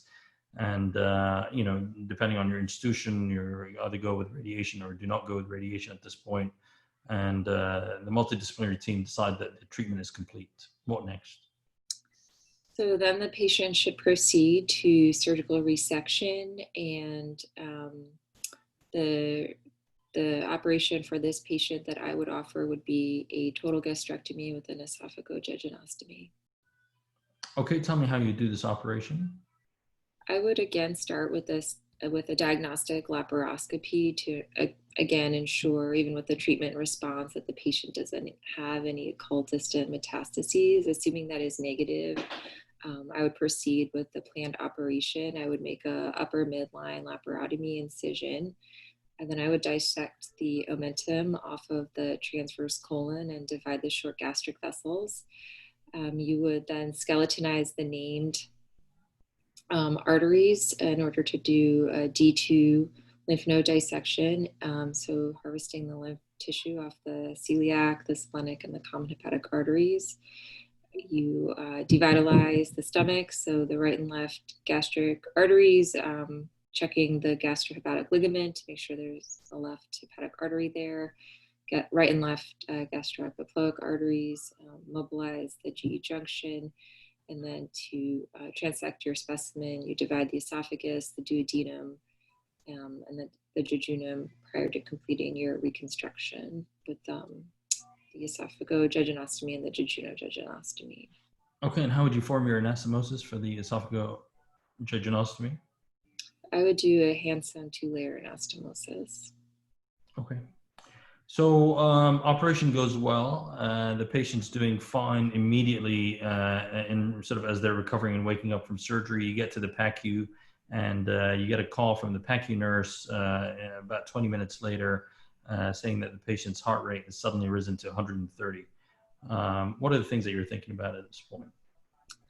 Well, in the immediate postoperative period, I would consider all of the usual potential postoperative complications for any patient who's underwent major abdominal surgery. So under resuscitation, bleeding. This is a patient with a history of malignancy, so there's always a possibility of pulmonary embolism. 20 minutes after the operating room, I would be less concerned about an anastomotic leak or blowout of the duodenal stump. But I think for any patient who has any type of anastomosis, these are always considerations on your differential diagnoses when they develop hemodynamic instability. Okay. Any other systemic issues that could be of concern in a patient who suddenly became tachycardic, potentially even hypotensive? Yeah, I guess you could consider, an inflammatory response to some medication, an allergic response. That seems much less likely, but I think, my 1 through 10 differential diagnosis for an immediate postoperative patient is going to be bleeding, and that will be the main thing that I would be assessing for, as well as under resuscitation or some, Okay, so hemoglobin comes back at 5 at this point. Is there anything you'd like to do? Yeah, with a hemoglobin of 5 and tachycardia, I would give the patient blood transfusion, but I would take the patient back to the operating room and explore them for bleeding. Okay, thank you. Okay, so we're going to stop right there. One thing I'll mention immediately off the bat is suddenly the scenario will end with, okay, thank you. And that can also throw you off for a little bit of a loop. You're like, oh, did I say something? Was that? That's the natural way for an exam to stop. And again, the whole point of this is that they don't interact with you and they'll just sort of keep going with the questions. And, when it's time to end, it'll just end like that. It is important to mention that almost all scenarios, provided you're doing well and running within an approximately 7 sort of minute schedule like this, that you'll get through an operation, right? This is a surgical exam, so there'll be surgery. And as was mentioned earlier, there'll also be an element of a complication or a second scenario built into it. So commonly for something like a gastric cancer, there could be PACU hypotension, all right? And PACU hypotension is one of those standard questions that you get in the boards. And so you got to be thinking about bleeding, sepsis, cardiogenic shock, tension pneumothorax, potentially from a central line, and PE. So those are like the 5 things that you just kind of reel off as quickly as you can. And in fact, sometimes they'll just ask you what the 5 things are and just move on, basically. The alternative question to that would be a septic scenario the next day or the day after, which you had already alluded to, and that's the one where a patient will have an anastomotic leak. And again, the differential there is going to be, the most important differentiating part of that algorithm is going to be whether the patient is sick or the patient is not sick, because that determines what you do, whether you're going back to the operating room or you're going to try and manage this non-operatively with drains and so on. So unfortunately with Zoom, it's very hard to interact with the crowd, but I'm pretty certain that people would say that you did a very good job there. And the things that stood out in the way that you responded to these questions is great poise in the way that you answer the question. So you answer the question, you answer as much as the answer requires, and then you stop. All right. So one of the main points that I make as an emphasis immediately is this is like a tennis game, right? So it can't be just you talking or just them talking. It has to be sort of somewhat balanced. They ask a question, you answer. You can ask them a question back. What did I find? What do I see? I open the abdomen. What do I see? I stick the scope in. What do I see next? And so it's an interactive discussion, and it is like a tennis game, and it has to be relatively short answers. One of the common mistakes that people make, especially early on during practice, is they kind of corner themselves into I'm just going to talk nonstop. People do that, especially with kind of trauma practice scenarios. I'm going to go through my ABCs, and so I'm going to check the airway, and then I'm going to do this, and then I'm going to look at, and if not, I'm going to intubate, and then I'm going to check the breathing, and then I'm going to see if the patient's taking a deep breath in. I'm not going to take a deep breath in myself, and then I'm going to check their circulation, and it just keeps going. And at no point in that conversation is there any room for interaction. And so my advice for that, and especially like these questions like trauma, is first of all, I'd start with an airway. Are they talking? Are they mentating? What do they look like? Breathing, you know, and then move on and just be systematic and ask the examiner, what do I see? What do I have next? If you talk too much always, you will find yourself sort of ending up in a situation where you're saying things that some are going to be right and some are not necessarily going to be wrong. Now, on the HNP question in the beginning, so when we took the boards, we were told that the HNP is fully done, except for what you're going to hear in the STEM. Now, I just never felt quite comfortable enough with that to say that I'm not going to ask any more questions and just say, thank you, I'm moving on to the, you know, the next test or the endoscopy or something like that. So this is where it's really important to practice and have your standard lines down. So having just taken a full history and done a physical examination, my next step would be, so nobody could come back and say, I didn't ask any questions, right? I was told that there were no additional questions. So that was my standard approach whenever I was given an HNP. The other situation that's really good to have a sort of a practice for and how you would run through the question is a trauma scenario.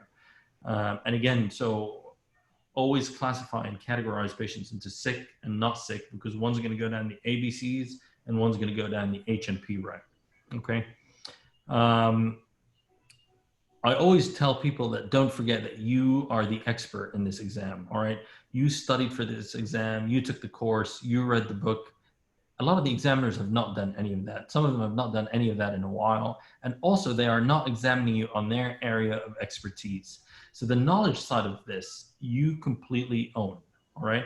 This exam, for the most part, the oral exam for the most part is a conversation. I want to be able to see that you can express yourself and demonstrate that you are safe. You will know way more about the types of gastric ulcer than the person asking you about gastric ulcers in this exam. You will know way more about cancer, gastric cancer, than the examiner asking you this specific question, because it will not be a surgical oncologist asking you that question. So at this point, it's just an examination of the interaction and how you are able to conduct the scenario.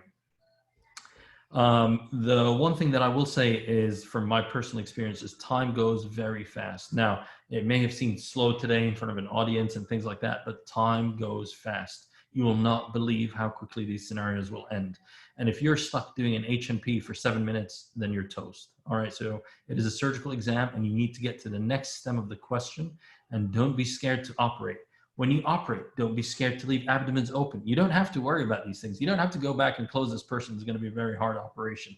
Do whatever you think you need to do in this examination and get on with it. And again, the emphasis is this is definitely, there has to be a lot of surgery and surgical complications in the exam. The best advice I heard tonight is don't get flustered when you think a question has gone wrong. It is so easy to do that. And I think it was Salvatore who mentioned this, but then you'll be stuck on this and the exam will continue and you're still stuck on that scenario. And that's a huge problem, because you will fail the next question. And actually, in looking back at the ABS results and the way that these exams were conducted, they found that most people who complained about certain questions had actually passed the questions they complained about. And it was ones that they were oblivious to were the ones that they failed in. So definitely do not get caught up thinking that you did poorly or you did badly in an exam. And then the final thing that I would add to all of this is just to say that the way that you described the operation was excellent. Okay, so every operation has to be described in 10 steps or under. So I can give you the 6 most important steps of a Whipple, because I do Whipple surgery every day. That's what I do. But you have to be able to do that for every operation. Now, if an examiner really wants to know about how you transect the GDA in a Whipple, they will stop you and ask you about that if for any reason they have a burning desire to know about that. But your job is not to get into the minutiae and the details and get stuck at things like, I will open the abdomen and I will go through the skin and then the subcutaneous tissue and then the muscle, and then you know, you're basically kind of losing sight of the forest for the trees. So overall, I think that you had great poise in the way that you answered this question. I think that this would have been a passing examination. The one piece of advice that I will give you, and I'll give everybody else in this scenario, is when you get a question and you feel like you're going through it and answering, and you're figuring out in your head what's going on, the best thing you can do sometimes is pause and say, okay, it sounds to me like this is a 55-year-old man who presents with a locally advanced gastric cancer. For these patients, I think they should receive neoadjuvant therapy first. And so what you do is basically you summarize, you show the examiner that you have clear thought processes, and also allows you sort of a minute to absorb the situation and know where to go from this point, because now you've defined the case and the scenario that you're dealing with. You know, in gastric cancer, the important thing is going to be early gastric cancer versus locally advanced gastric cancer versus metastatic gastric cancer. And when you say that, I can then sit back and say, here we go, great. An examinee who knows what he or she is talking about. Because ultimately, I want you to pass this exam. And this to me inspires confidence. And it shows me that you know what you're talking about. So well done. Thank you, Motaz. And again, thank you so much, Dr. McKinley, for volunteering.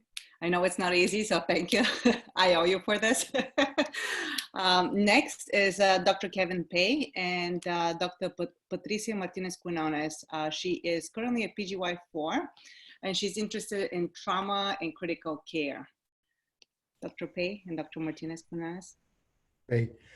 Before I started, so many wonderful things that were said from the previous case, so I won't belabor the points.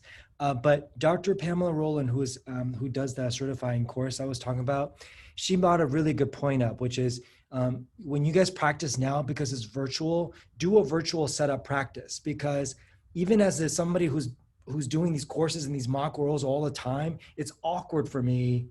It's just awkward for me. So I think it's worthwhile for you to set it up like you're going to be doing it as a virtual practice. Okay. All right. So and the other thing is that I time yourselves to 6.5 minutes. Okay. Cause then you'll really realize how quick it goes. Right. So whoever's practicing with you, time yourself. Okay. All right.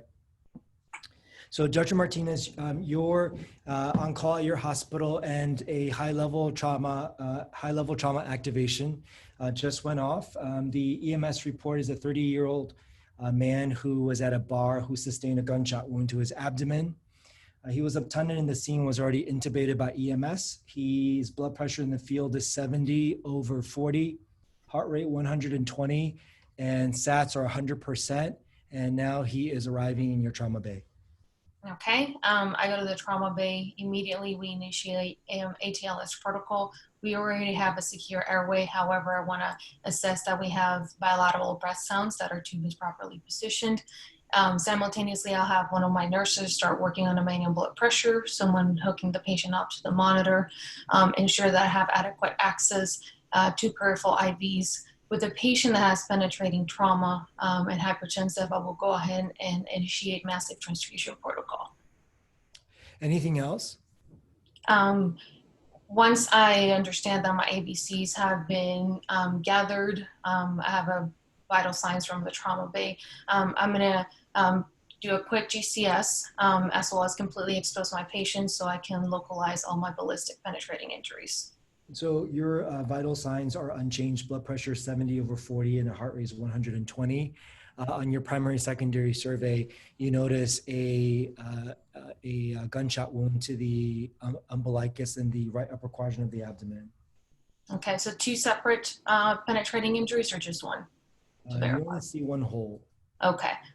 In this case, since I don't have an exit wound, I don't know where my ballistic fragment is, I will do a quick chest x-ray, a quick abdominal x-ray, and a fast exam, specifically looking at the subxiphoid view to look if I have fluid around the pericardium. On your extended fast, you do not see any pericardial fluid. You do see free fluid in both the right upper quadrant and left upper quadrants of the abdomen. Okay. My chest x-ray? Chest x-ray is okay. Okay. Again, penetrating injury, patient's hypotensive. I'm gonna head straight to the operating room. Right, tell me what you'll do, please. Okay, so I bring patient to the operating room. We place him supine. I'm gonna prep him neck to knees. At the same time, I'm gonna be talking to anesthesia. He's already intubated, but I still want him to throw an OG tube, as well as nurses to place a Foley catheter. Once patient's prepped, once we're ready to go, I'm going to do an exploratory laparotomy. I'm going to make my incision from the xiphoid all the way to the pubis. Once I reach my peritoneum, I'm going to let anesthesia know that we might expect some bleeding. So so they're prepared with my resuscitation efforts for them to continue my MTP 1-to-1 ratio as close as possible. I'm going to enter the abdomen. We mentioned that there was some blood, so I'm expecting some hemoperitoneum. And then I'm going to start packing all 4 quadrants, starting with the area where I'm more suspicious for injury. And once I pack my quadrants, do I see any specific areas with more blood? So on your entry, you do notice a fair amount of hemoperitoneum. You do end up packing. As you remove the pack from the left upper quadrant, it looks like you stopped up most of the blood. The right upper quadrant, as soon as you try to remove a pack, there's a profuse amount of bleeding. Okay. Since I'm having a profuse amount of bleeding, I'm going to pack tightly above and below the liver. Does that make any difference as far as my bleeding? You still have a fair amount of bleeding. You notice that there is about a 5.5 centimeter laceration to the dome of the liver. And okay. Pouring lots of blood out. Okay. I'm going to start having my assistants hold pressure, and I'm going to start with some topical hemostasis. I'm going to start with my Bovie as high as possible as I can get it. If I have an argon beam in the room, I will try that. I will ask my circulator to get some thrombin gel foam ready for me, and I'm going to start trying to pack my laceration with that. If I'm noticing that that's not working, I'm going to go ahead and ask them for a zerochromic on a blunt needle. Okay, and so none of your local hemostatic agents are really doing the trick. There's still quite a bit of bleeding. Every time your assistant lets go, there's just more bleeding. Okay. What are you gonna do with that chromic? So before I go for my chromic, I'm actually gonna try and get some local control of the blood. So I'm gonna move forward doing a Pringle maneuver. Okay, and how do you do that? So I'm going to find my gastrohepatic ligament. I'm going to put my finger around and try the portal triad, try and find my avascular plane, make a hole, pinch between my thumb and my index finger, and see if I have any bleeding control from that. So as soon as you do your Pringle maneuver, you do notice that the bleeding has slowed down significantly. Okay, so then I'm going to replace my fingers with a Rommel tourniquet and leave that in place so then I can readdress my liver laceration. Okay, and how are you actually controlling this? How are you controlling the portal triad? With the Rommel tourniquet. With the Rommel tourniquet. Okay, sorry, I think you said that and I didn't hear you. So now the bleeding has slowed down, but he's now just generally oozy. Everything's sort of oozing, and then the anesthesiologist is now telling you that his latest ABG is pH of 7.2, CO2 of 30, PaO2 of 90, with a bicarb of 11. His temperature now is 96 degrees. Okay. As we're continuing with our massive transfusion, I'm going to ensure that the patient is being warmed up. This is a damage control laparotomy setting. So knowing that my Pringle maneuver has stopped most of the bleeding, I'm going to actually use an omental flap or an omental plug, put it in my laceration, and then use quickly my chromics to put some liver stitches in. I'm going to do some figures of 8 to kind of secure that omental plug, and I'm actually going to leave the abdomen packed. I'm going to pack tightly above and below the liver, and with a patient that's on the acidotic side, I'm going to put a temporary abdominal closure. How do you do your temporary abdominal closure? So I'm going to use an Opthera-Vac.